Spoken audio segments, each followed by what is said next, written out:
experts we speak to, I'm starting to be of the belief that the majority of us are trapped in this paradigm where we believe, like yourself, for example, Della, well, you know what? She's financially doing well for herself, so she can say those kind of things because she is. I am struggling paycheck to paycheck. Nido Cobain, Tony Robbins, Bob Proctor, John Assaraf, all these people. Well, they're multimillionaires. So you know what? They can speak like that because they have the money to back it up, or they have, they know all these kinds of people. They were silver spoon fed. They're instant successes. And where people don't really realize that no one's an instant success, it's breaking out of that paradigm. Like we sit here right now, we're two normal people. I've got a day job, and on the side, I'm building Little Conversations Today with my wife. Right. But this is taking time away from my family. This is taking time away from everything else, because this company, Little Conversations Today, doesn't sell anything. It doesn't make a dime. It's all about giving information. So when people are watching this, they might think, oh, well, these two people talking are, they've done so many things. They're probably really well off financially. When really that's a huge paradigm that I'm starting to really believe that people got to really just get away from. It's not the reality. I mean, there's people doing what you're doing what I'm doing, that spent months living in their car. Absolutely. Before they made it, right? Oh, absolutely. And this is not easy. And one of the things that when I started to listen to all of these successful people, one of the things that used to drive me crazy was I used to say, I don't care that they did this, this, and this. What I want to know is, how do they do it? I'm always about practical. And that's why my website, Practical Spiritual Healing Guide, is all about practicality. It's like, how do I take what they've done and use it myself so that I can achieve what I want? And that's my whole focus, because it isn't easy. It is really hard. It is difficult.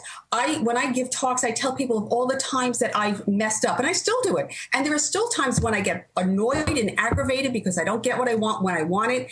And I want to quit and I want to give up and so on. But it's that constant persistence. It's the knowing that if you do it on a routine basis, on a consistent basis, you'll get there. But it's not easy. I don't know if Bob Proctor and Nido Cobain and all of them say that it's simple, but it isn't, at least not for me. I've not gotten to the point where it's simple. Well, what they do is Bob explains it really well. And John Canary, who did the Born Rich program with Bob, explained it really well. He said, it's a simple idea, right? But it's not easy. Absolutely. Don't ever confuse the two. He said, if somebody tells you this is simple, they're lying and they've never done it. It's a simple idea. Right. Let's change our mindset. Let's look at the positive in every situation. However, it's not easy to look at the positive in every situation. No, it isn't. And I'll give you a perfect example with a financial situation. Okay. My husband and I are well off. We're not multimillionaires, but we're well off, and I'm very grateful for that. But I've worked on that in consciousness for many, many, many, many years to get to this point.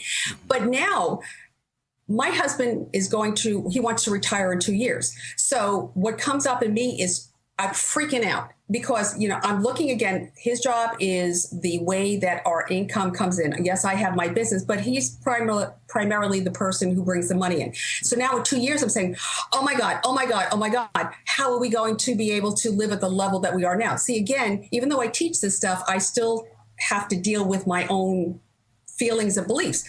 So you got to stop yourself and say, whoa. Yeah, but it's what I'm doing. And this is for me. It's not just stopping myself once, because I know for me, that's not going to work. I'm doing this I figure I have 2 years to work on myself and to get my consciousness where I want it to be. Yeah. So I am working on the idea that, okay, that's a channel.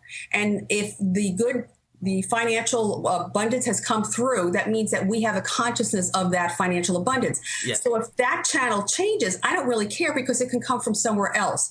But it's easy to say that verbally and intellectually. It's a whole different idea to embody it. So I am taking the 2 year time that between now and when my husband retires to really embody that consciousness so that I know that it will show up some other way. Because if I didn't do that, then I would start to feel, oh my God, what's going to happen? And how is this going to occur? So I know me and I know how I work. So I'm building the consciousness of that abundance coming through and even more.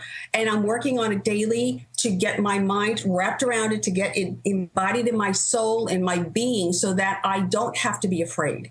So it's not something that one time and it's done. It's lots of times. And sometimes during the day, I have to go back and do it again because we live in a very limited world in terms of what people think is available to everyone. And there's so much negativity with the media and people saying you can't do this and the economy and all this kind of stuff. So I find that whenever I feel that I'm being pulled in the direction of negativity, I have to go back to truth. I have to go back and say, no, that's not the truth. The truth is that this is a prosperous universe, that there is infinite abundance available for everybody, that we can never have more, exhaust the good that's available to us and to everybody else.